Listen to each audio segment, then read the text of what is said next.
nous entendons très souvent les chrétiens parler d'amour, de l'amour envers Dieu ou de l'amour du prochain. Ce mot « amour » alimente régulièrement les conversations et les sermons.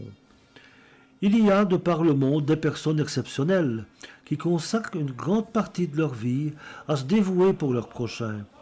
Elles s'occupent de personnes âgées, d'handicapés, de malades, et cela bénévolement, simplement pour l'amour d'autrui.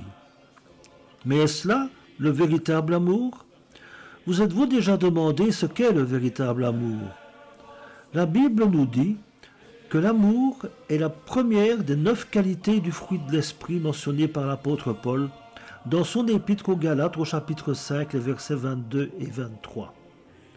L'amour véritable s'implante donc dans le cœur du chrétien lorsqu'il reçoit l'Esprit de Dieu, cette puissance, cette pensée qui émane de ce Dieu d'amour. Car tout ce qu'il fait, tout ce qu'il pense, tout ce qu'il dit est imprégné d'un amour illimité. L'Esprit de Dieu est semblable à des fleuves d'eau vive qui coulent d'une manière incessante dans le véritable disciple du Christ, dans celui qui s'efforce de vivre comme il a vécu, de marcher comme il a marché lui-même quand il était sur cette terre. C'est dans la première épître de Jean, au chapitre 2 et au verset 6. Ces fleuves d'eau vive, qui contiennent toutes les qualités du fruit de l'esprit, émanent de Dieu, régénèrent le véritable chrétien pour ensuite se répandre autour de lui avant de retourner vers Dieu. C'est un flot continu, comme Jésus lui-même nous le déclare, en disant « Le dernier jour, le grand jour de la fête, Jésus, se tenant debout, s'écria « Si quelqu'un a soif, qu'il vienne à moi et qu'il boive. Celui qui croit en moi, des fleuves d'eau vive couleront, c'est-à-dire se répandront de son sein, comme dit l'Écriture. » Il dit cela de l'Esprit qui devait encore recevoir ceux qui croiraient en lui, car l'Esprit n'était pas encore, c'est-à-dire pas encore répandu, parce que Jésus n'avait pas encore été glorifié. C'est dans l'Évangile de Jean, au chapitre 7, les versets 37 à 39. Et dans ces versets, Jésus fait référence à un passage de l'Ancien Testament, où il est écrit « L'Éternel sera toujours ton guide, il rassasiera ton âme, c'est-à-dire ton être, ta vie, dans les lieux arides, et il redonnera de la vigueur à tes membres. Tu seras comme un jardin arrosé, comme une source dont les eaux ne tarissent pas. » C'est dans Ésaïe au chapitre 58, le verset 11. La Bible définit l'amour. Malheureusement, trop peu de personnes connaissent cette définition qui est rarement mentionnée car elle est contraire à l'enseignement courant. Cette définition est donnée par l'apôtre Jean. Voyons ce qu'il a écrit, plus de 60 ans après la mort de Jésus. Nous connaissons que nous aimons les enfants de Dieu lorsque nous aimons Dieu et que nous pratiquons ses commandements. Jean nous dit clairement que si nous aimons Dieu et que nous mettons ses commandements en pratique, si nous vivons en conformité avec ceux-ci, alors nous pouvons avoir la certitude que nous aimons ses enfants, c'est-à-dire que nous avons de l'amour pour autrui. Pour qu'il n'y ait aucun doute dans notre esprit, l'apôtre Jean poursuit en écrivant « Car l'amour de Dieu consiste à garder ses commandements, et ses commandements ne sont pas pénibles. » C'est dans la première épître de Jean, au chapitre 5, les versets 2 et 3. Avez-vous souvent eu l'occasion d'entendre un enseignement religieux vous recommandant d'observer les commandements de Dieu, de les observer sans rien y changer, sans rien en modifier, sans les altérer, tels que Dieu les a établis et enseignés? Connaissez-vous ces commandements qui sont éternels? Savez-vous où les trouver dans votre Bible? Les avez-vous déjà lus? Vous y conformez-vous? Si vous n'observez pas chacun de ces 10 commandements, alors vous ne pouvez pas connaître cet amour de Dieu, ce véritable amour qui émane de Dieu. Jean a écrit: l'amour de Dieu consiste à garder ses commandements. Cette déclaration est claire et précise. Ne vous basant que sur cette petite phrase, vous devez savoir si, oui ou non, l'amour de Dieu existe véritablement en vous ou s'il s'agit d'un amour différent. Pourtant, me direz-vous, le Christ n'est-il pas venu pour abolir la loi? Nombreux sont ceux qui affirment cela, mais c'est faux. Lisons les paroles prononcées par Jésus lui-même et vous déciderez ensuite s'il est venu sur terre pour abolir la loi. Ne croyez pas que je sois venu pour abolir la loi ou les prophètes. Je suis venu non pour abolir, mais pour accomplir. Car je vous le dis en vérité, tant que le ciel et la terre ne passeront point, il ne disparaîtra pas de la loi un seul iota ou un seul trait de lettre, jusqu'à ce que tout soit arrivé. C'est dans l'évangile de Matthieu, au chapitre 5, les versets 17 et 18. Dans ce passage, le mot « accomplir » est traduit du grec « pléro », P-L-E-R-O-O, qui a le sens de compléter, de perfectionner, d'accomplir. Le Christ nous donne un exemple de ce perfectionnement de la loi dans son sermon sur la montagne, où il dit: vous avez appris qu'il a été dit, tu ne commettras point d'adultère. Mais moi je vous dis que quiconque regarde une femme pour la convoiter a déjà commis un adultère dans son cœur. C'est dans l'évangile de Matthieu au chapitre 5, les versets 27 et 28. Nous voyons dans ce passage que Jésus amplifie la loi. Il la complète en ajoutant à la lettre de la loi, qui est son côté physique, le côté spirituel. Non seulement l'adultère est un acte physique, mais il est aussi le résultat d'une pensée, par la simple convoitise. Auparavant, l'adultère était la transgression du 7e commandement.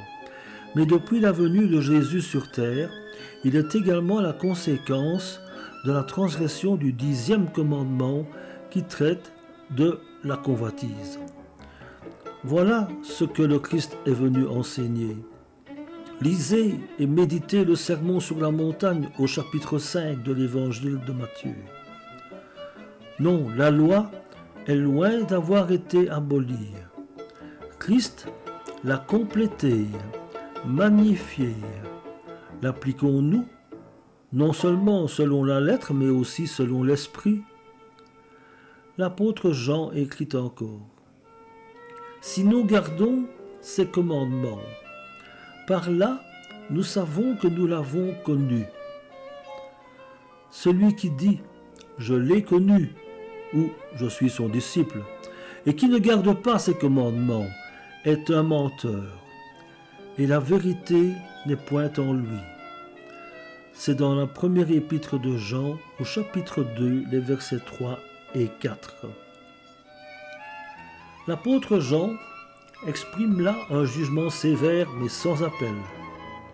Celui qui a rappelé au peuple les 10 commandements du haut du mont Sinaï, l'Éternel de l'Ancien Testament, est celui qui allait devenir notre Sauveur, Jésus, le Christ.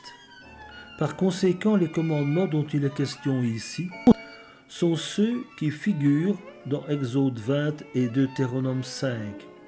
Ces mêmes commandements dont il est question dans toute la Bible.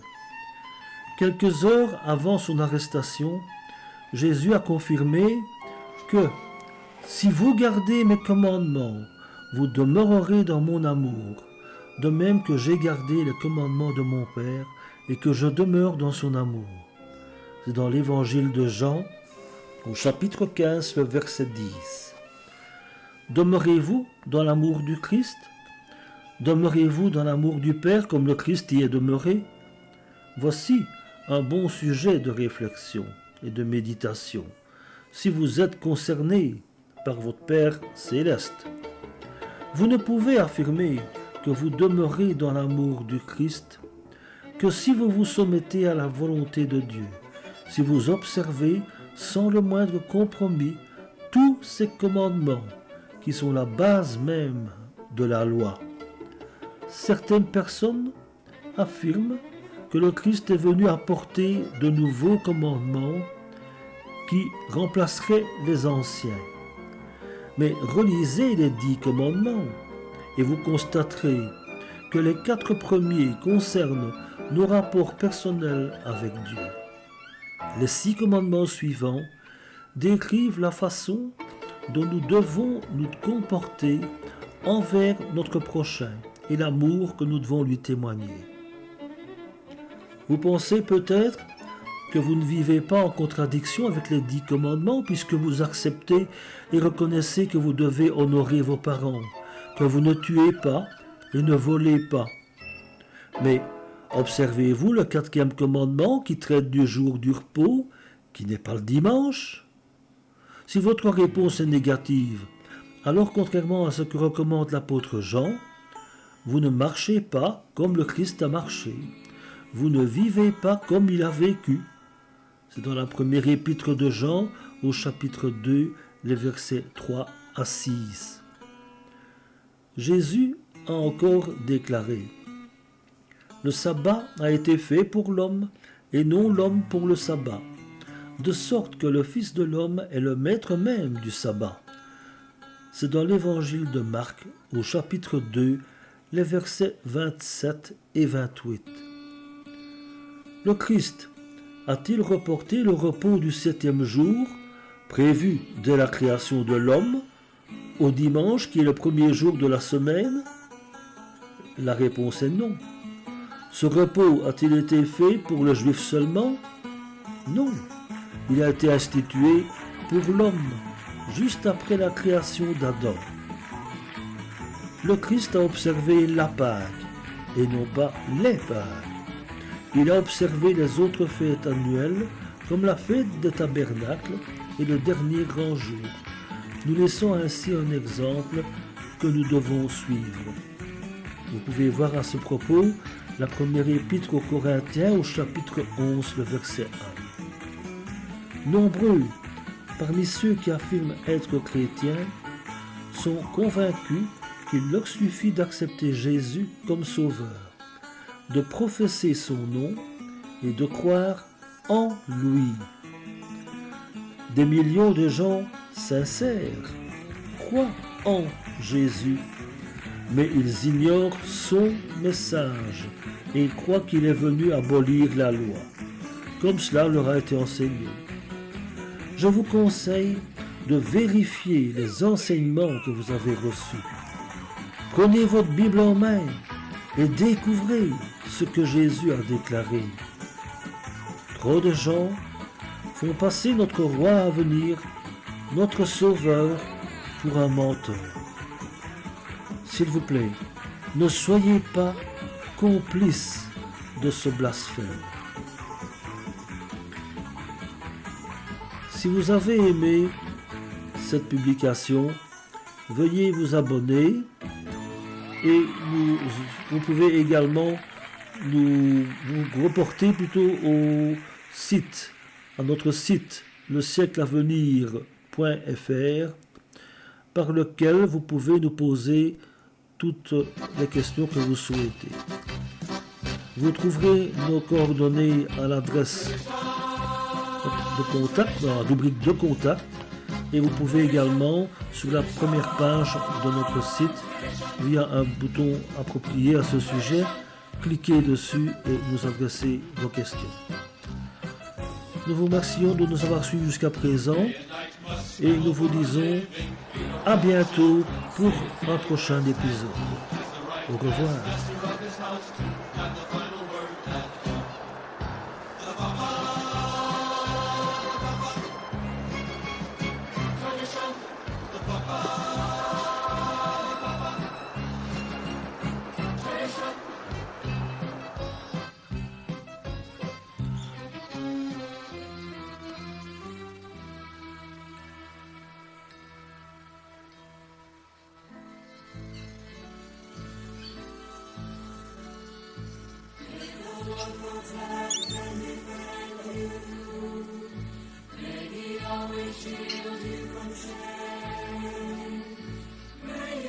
to be in paradise a shining again. May you be like Ruth and like Esther. May you be deserving of praise. Strengthen them, O Lord, and keep them from the stranger's way.